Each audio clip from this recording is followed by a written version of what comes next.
Hello बच्चों, welcome again to your favourite channel maths uncle. बच्चों, आज हम कोऑर्डिनेट ज्योमेट्री चैप्टर की शुरुआत करने जा रहे हैं और इसमें एक्सरसाइज के क्वेश्चंस बनाने से पहले मैं आपको इसमें यूज होने वाले कुछ जो मेन फॉर्मूले हैं उन फॉर्मूले के बारे में समझाऊंगा और उन फॉर्मूलों को हम किस तरीके से इस्तेमाल करते हैं और कैसे हम उनका सही ढंग से प्रॉपर तरीके से यूटिलाइज करते हैं, तो ये हम आज सीखेंगे। तो सबसे पहला जो फॉर्मूला है वो है डिस्टेंस फॉर्मूला।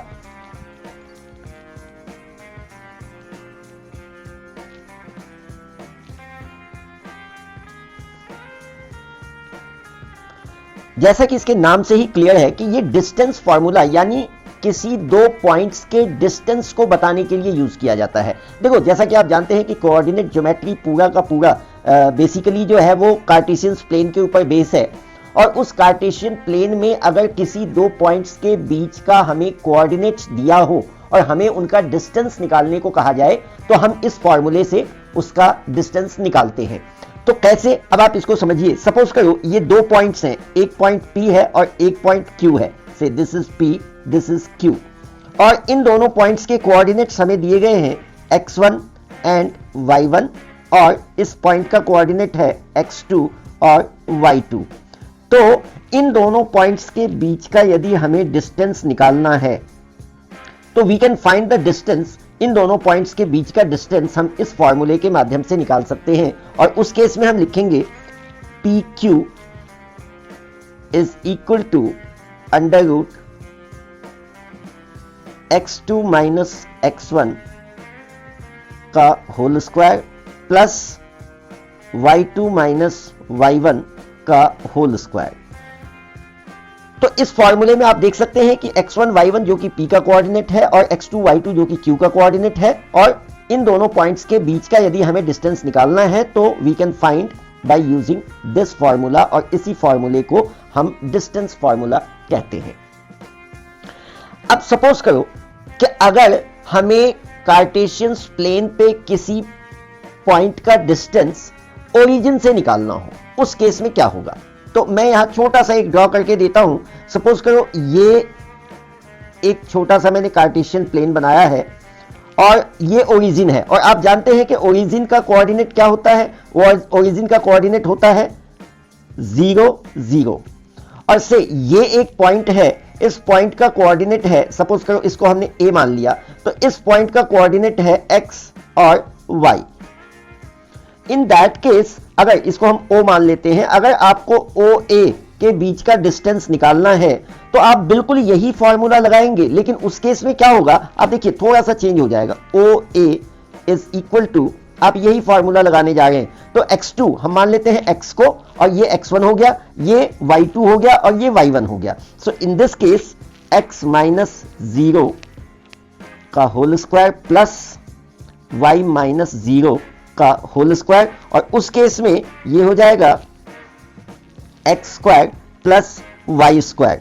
तो तब जबकि हमें किसी पॉइंट का ओरिजिन से डिस्टेंस निकालना हो तो आप शॉर्टकट में इस फॉर्मूले को भी इस्तेमाल कर सकते हैं, जो कि डिस्टेंस फॉर्मूले का ही एक आप कह सकते हैं कि अलग सा कंडीशन है, व्हेन जबकि हमें किसी पॉइंट का डिस्टेंस ओरिजिन से निकालना होता है।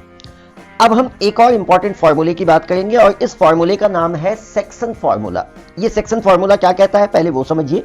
देखो, इस फॉर्मूले में हम जैसे सपोज करो कि यहाँ पे 3 पॉइंट्स हमें दिया गया है कार्टेशियन प्लेन के ऊपर। एक पॉइंट A है, इसका कोऑर्डिनेट x1 और y1 है। दूसरा पॉइंट C है, इसका कोऑर्डिनेट x2 और y2 है। और इन दोनों के बीच में जब मैं कहता हूं तो not in the middle, mid point नहीं है, ये इन दोनों के बीच में कोई सा एक पॉइंट B है जो कि इस डिस्टेंस को, इस पूरे डिस्टेंस AC को m1 और m2 के रेशियो में डिवाइड करता है। और इन दैट केस हमें अगर इस पॉइंट B का कोऑर्डिनेट निकालना है तो हम कैसे निकालेंगे? तो इसके लिए हम जो यूज करते हैं, तो आप जानते हैं कोऑर्डिनेट x और y दोनों से मिलकर बनता है, तो हम x और y की वैल्यू कैसे निकालेंगे? तो यहां पे x इक्वल टू होता है m2 x1 plus m1 x2 upon m1 plus m2, और y की वैल्यू होगी m2 y1 plus m1 y2 upon m1 plus m2। तो ये दोनों ही वैल्यूज x और y की वैल्यू जो है वो हमें इस पॉइंट B का कोऑर्डिनेट देंगे और इस फॉर्मूले को हम सेक्शन फॉर्मूला कहते हैं। अब इस सेक्शन फॉर्मूले में एक स्पेशल केस होता है। अगर सपोज करो कि ये B वाला पॉइंट, दिस पॉइंट, ये जो B पॉइंट है, अगर ये AC का मिड पॉइंट हो तब क्या होगा? तो देखो बच्चों, आप जैसा कि जानते हो कि अगर ये मिड पॉइंट है, in that case AB is equal to BC, और यदि AB और BC बराबर हैं तो निश्चित रूप से इनका जो रेशियो होगा वो भी 1:1 होगा, क्योंकि आप जानते हैं कि इक्वल अमाउंट्स का रेशियो 1:1 होता है। तो उस केस में M1 और M2 दोनों की वैल्यू 1 हो जाएगी, और उस केस में हम जो फॉर्मूला लिखते हैं तो इसको आप कह सकते हैं मिड पॉइंट सेक्शन फॉर्मूला।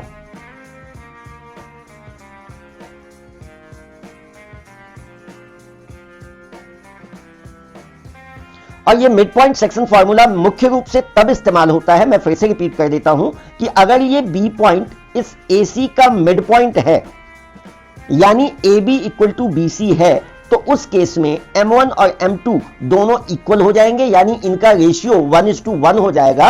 और तब ये फॉर्मूला कुछ इस प्रकार का होगा कि x इज इक्वल टू, क्योंकि ये 1 है तो 1 को आप किसी भी नंबर से मल्टीप्लाई करते हैं तो इट रिमेन्स द सेम, इसलिए इसका जो वैल्यू है 1 का, और यहां पे भी M1 की वैल्यू भी 1 है, तो इन दोनों की वैल्यू नेग्लिजिबल हो जाएगी, और उस केस में x इज इक्वल टू हो जाएगा x1 प्लस x2 अपॉन 2, और y इक्वल टू हो जाएगा y1 plus y2 upon 2।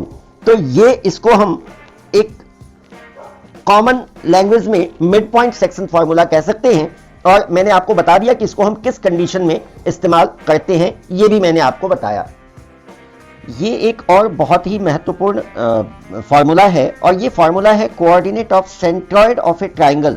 Suppose करो अगर ये एक ट्राइंगल है और इस ट्राइंगल के ये तीनों मीडियंस हैं AD, BE और CF, और ये पॉइंट इस ट्राइंगल का सेंट्रॉइड है। सबसे पहले मैं थोड़ा सा आपको बता दूं कि सेंट्रॉइड कहते किसको हैं। तो किसी भी ट्राइंगल के तीनों मीडियंस का जो इंटरसेक्टिंग पॉइंट होता है, कॉमन इंटरसेक्टिंग पॉइंट, उसी को हम सेंट्रॉइड कहते हैं। तो अगर सपोज कीजिए कि यहां पे इस ट्राइंगल के तीनों वर्टिसेस के कोऑर्डिनेट्स हमें x1 y1, x2 y2 और x3 y3 दिए गए हैं, तो इस केस में यदि हमें इस सेंट्रॉइड पॉइंट जो कि G से हमने रिप्रेजेंट किया है, इसका कोऑर्डिनेट जो कि x और y है, तो इसकी वैल्यू यदि हमें निकालनी है तो इसके लिए हम फॉर्मूला लिखेंगे x is equal to x1 plus x2 plus x3 upon 3, और y की वैल्यू हम निकालेंगे y1 plus y2 plus y3 upon 3। तो इस फॉर्मूले से हम किसी भी ट्राइंगल के सेंट्रॉइड का कोऑर्डिनेट निकाल सकते हैं।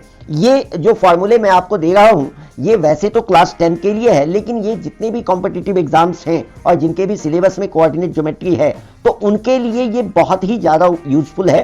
तो वे बच्चे भी इसको ध्यान से देखें और सीखें। अगली वीडियो में, इस वीडियो में मैं क्वेश्चन सॉल्व नहीं कर रहा हूं, सिर्फ आपको फॉर्मूले समझा रहा हूं। अगली वीडियो में मैं इन फॉर्मूले पे बेस अलग अलग तरह के क्वेश्चंस आपको सॉल्व करके दिखाऊंगा। अब इसके बाद एक और फॉर्मूला हम करने जा रहे हैं। तो बच्चों ये फॉर्मूला है एरिया ऑफ ट्राइंगल। किसी भी ट्राइंगल का यदि एरिया निकालना है तो आप बहुत से फॉर्मूले जानते हैं। एक तो half into base into height, दूसरा आपने हेरोन्स फॉर्मूला क्लास 9 में पढ़ा है, तीसरा यदि इक्विलेटरल ट्राइंगल है तो उसके लिए हम √3/4 इंटू साइड स्क्वायर करते हैं। लेकिन अगर कोऑर्डिनेट के हिसाब से हमें किसी ट्राइंगल का एरिया निकालना है जिसके तीनों वर्टिसेस का कोऑर्डिनेट हमें दिया हुआ है, तो उसके लिए फॉर्मूला है half x1 y2 minus y3 plus x2 y3 minus y1 plus x3 y1 minus y2। तो इस फॉर्मूले से हम किसी भी ट्राइंगल का एरिया निकाल सकते हैं। यहां पे ये जो साइन आप देख रहे हो ये दरअसल कहीं कहीं बिग ब्रैकेट की तरह दिखता है, लेकिन ये दरअसल बिग ब्रैकेट नहीं है, इसको हम एब्सोल्यूट वैल्यू कहते हैं। इसका कहने का मतलब हुआ कि अगर सपोज करो आपने इसको सॉल्व किया और इसकी वैल्यू अगर माइनस में आती है तो आप सोचोगे किसी भी ट्राइंगल या किसी भी प्लेन का एरिया माइनस में तो नहीं हो सकता। तो इसलिए ये जो आप लाइन देख रहे हैं जो कि बिग ब्रैकेट की तरह दिख रहा है, ये एब्सोल्यूट वैल्यू यानी वहां पे पॉजिटिव हो या नेगेटिव हो, दैट डज नॉट मैटर, उससे कोई मतलब नहीं है। जो हमें न्यूमेरिकल वैल्यू आई है, सपोज करो कि अगर किसी ट्रायंगल का इस मेथड से हम निकालते हैं और उसका एरिया आता है -12 यूनिट, तो इसको हम -12 ना लिख करके इसको हम सिर्फ 12 यूनिट ही लिखेंगे। तो इस तरीके से ये इस चैप्टर में यूज होने वाले मेन फॉर्मूले थे जो अभी हमने डिस्कस किया है। अगले वीडियो में मैं आपको इन सभी फॉर्मूले पे बेस्ड क्वेश्चंस समझाऊंगा। तो बस आज के लिए इतना ही। और बच्चों, आप अपने कमेंट्स और लाइक जरूर करें वीडियो पर, क्योंकि आपके लाइक्स और कमेंट हमारे लिए बहुत ज्यादा इंस्पिरेशन का काम करते हैं। तो आज के लिए बस इतना ही। Keep watching maths uncle.